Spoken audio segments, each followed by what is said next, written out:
Yes Bharat, so continue అవుతుంది, ఇంకా political heat వరకు వెళ్ళింది. సో ఎలా చూడాలి? ఆయన క్వశ్చన్ చేసే విధానం అయితే చాలా మంది అబ్జెక్ట్ చేస్తున్నారు. సో ఏం చెప్తారు? క్వశ్చన్ చేయలేదు ఆయన. క్వశ్చన్ చేస్తే ప్రశ్న అని ప్రశ్న చేయలేదు, కించపరిచాడు. మతాన్ని, హిందూ మతాన్ని, సనాతన ధర్మాన్ని, రాముణ్ణి, సీతమ్మ తల్లిని,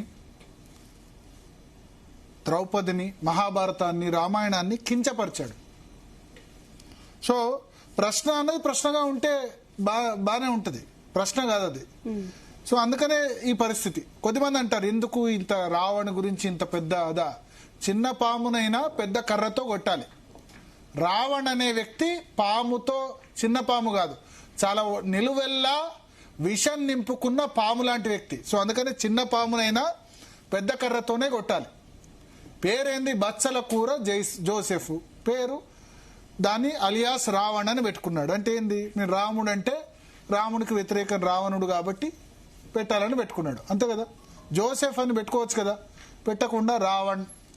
ప్రశ్న, ఆయన ప్రకాష్ రాజ్ ఇద్దరు కలిసి ఎట్లా హిందూ మతాన్ని తిట్టాలని రిహార్సల్ చేసి పెట్టుకోవడం, ఇదంతా ఏంది? రెచ్చగొట్టాలి, సమాజంలో అశాంతి రెచ్చగొట్టాలి, అంతే కదా. కులాలు కొట్లాడుకోవాలి, మతాలు కొట్లాడుకోవాలి, క్రిస్టియన్లు హిందువులు ఫైట్ చేసుకోవాలి, అంతే కదా. ఆంధ్రప్రదేశ్లో, తెలంగాణలో పాత బస్తీలో ఓల్డ్ సిటీ హిందూ వర్సెస్ ముస్లిం. ఆంధ్రప్రదేశ్లో క్రిస్టియన్స్ కొంచెం ఎక్కువ సంఖ్యలో కన్వర్టెడ్ అయిన వాళ్ళు ఉన్నారు కాబట్టి క్రిస్టియన్స్ హిందూస్ కొట్టుకోవాలి. దాని ద్వారా ఏం జరగాలి?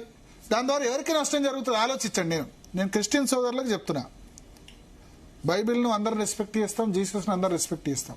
ఇప్పుడు రావని మాట్లాడిన మాటలతోటి హిందువుల్లో క్రైస్తవుల మీద వేరే భావం కలుగుతుంది కదా. వీళ్ళు వచ్చి తిడుతున్నారు. ఎవరి మతాన్ని వాళ్ళు గౌరవించుకోండి, ఇంకో మత దేవుళ్ళని ఎందుకు మనం దూషించాలి?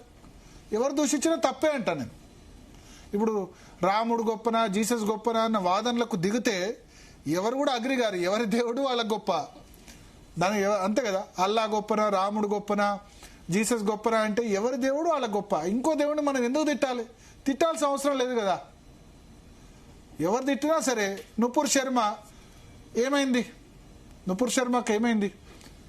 ఎవరో శివుడి మీద కార్టూన్ వేశారని చెప్పి ఆమె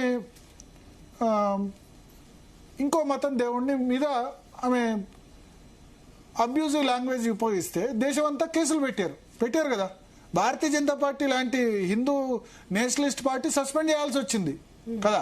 అంటే ఒకళ్ళు తిడుతున్నామని మనం తిట్టడం కరెక్ట్ కాదు కదా. నేను అందుకనే హిందువులకు చెప్తా, వాళ్ళు తిట్టితే లేకపోతే జోసెఫ్ అనే వ్యక్తి తిడితే మనం వేరే మతాల దేవుళ్ళని తిట్టాల్సిన అవసరం లేదు. బట్ దీనివల్ల ఎవరికి నష్టం జరుగుతుంది? ఇప్పుడు ఆంధ్రప్రదేశ్లో ఎక్కువ మంది ఎస్సీ కోటాలో ఎలక్ట్ అయింది క్రిస్టియన్స్ నుంచి ఉన్న కన్వర్టెడ్ క్రిస్టియన్స్ అయిన దళితులు. అంటే సో ఇప్పుడు ఏం జరుగుతుంది? రేపు నిల్చుంటే గనక ఇది హిందూ దళిత, క్రిస్టియన్ దళిత నిల్చున్నదని వస్తుంది, వాళ్ళే ఎలక్ట్ గారు. రేపు జడ్పీటీసీ, ఎంపీటీసీ కూడా ఎలక్ట్ గారు. క్యాస్ట్ డివైడ్ గనక లేకపోతే రిలీజియన్ డివైడ్ వస్తే నష్టపోయేది మైనారిటీలు, గుర్తుపెట్టుకోవాలి. నేను ఎందుకు చెప్తున్నా అంటే క్యాస్ట్ డివైడ్, రిలీజియన్ డివైడ్ కనుక జరిగితే మెజారిటీ వాళ్ళు పోలరైజ్ అయితే మైనారిటీ ఎక్కడ ఉంటారు? మెజారిటీ పోలరైజ్ కాకుండా చూడాల్సిన బాధ్యత అది కదా. మైనారిటీల సంతుష్టీకరణ ఎంత ముఖ్యమో మెజారిటీ డివైడ్ కాకుండా, మెజారిటీ పోలరైజ్ కాకుండా చూడాల్సిన బాధ్యత కూడా మైనారిటీలు. ఆ భావన రాకూడదు. కొద్దిమంది ఇప్పుడు రావణ్కు వ్యతిరేకంగా రావణ్ అరెస్ట్ చేస్తున్నారు, వీ సపోర్ట్ రావణ్ అని పెడితే అది ఎవరికి? అల్టిమేట్లీ క్రిస్టియన్ మతం స్వీకరించిన వాళ్ళకే ఇబ్బంది.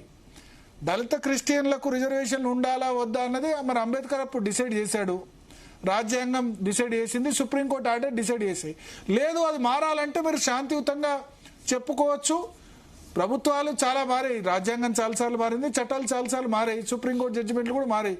మీ వాదన కనుక మెప్పిస్తే దాన్ని చేసుకోవచ్చు. కానీ ఆ వాదన వినిపించే పద్ధతి ఇప్పుడు ఏమైంది? ఆ సభ పెట్టిన ఉద్దేశం పోయి జడశ్రావణు రావణ మధ్య ద్వేషం పెరిగింది కదా. జడశ్రావణు రావణ్ అందరు తిడుతున్నారు కదా. ఇప్పుడు దళిత క్రిస్టియన్లకు రిజర్వేషన్లు ఇస్తే ఇంకా రెచ్చిపోతారనే పరిస్థితి, అనుకునే పరిస్థితి వచ్చింది కదా. ఇది జరిగితే సభ పెట్టిందేమో, ఎస్ సరే వాళ్ళు సభ పెట్టుకున్నారు, వాళ్ళ డిమాండ్ నెరవేర్చుకున్నారు, కొద్దిమంది అయినా సపోర్ట్ చేసేవాళ్ళేమో.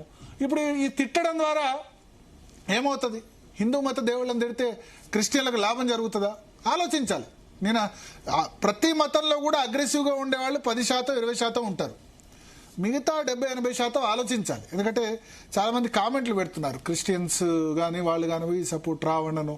ఆలోచించాలి, ఇది మీ మతానికి మంచి జరుగుతుందా, ఇది దళిత క్రిస్టియన్ల కాజ్కి మంచి జరుగుతుందా రావణ్ చేసిన కామెంట్స్ ద్వారా అన్నది ఆలోచించాలి.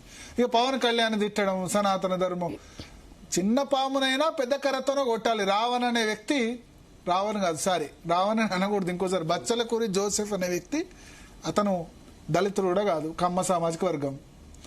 విజయసాయి రెడ్డి చెప్పినట్టు ఎక్కువ మంది ఏంటంటే కమ్మ అయినా రెడ్డి అయినా లేకపోతే బ్రాహ్మణ్ అయినా క్రిస్టియానిటీలో కన్వర్ట్ అయిన తర్వాత కూడా వాళ్ళ కులాలని అలానే తగ్గించుకుంటున్నారు.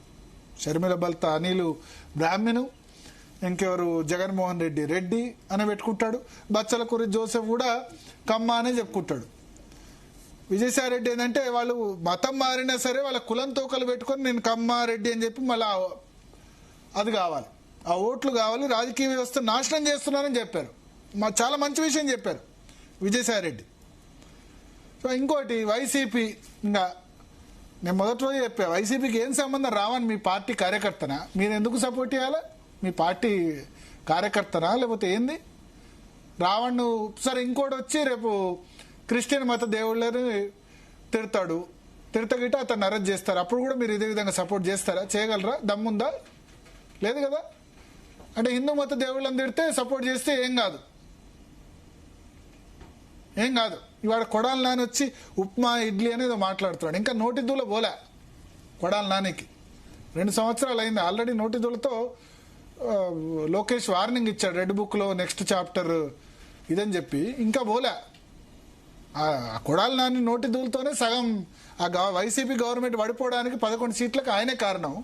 ఇడ్లీ ఉప్మా, అప్పుడేదో ఇంకేంది తిరుమల వెంకటేశ్వర స్వామి మీ అమ్మమ్మ ఏదో ఏదో మాట్లాడు చాలా దారుణంగా.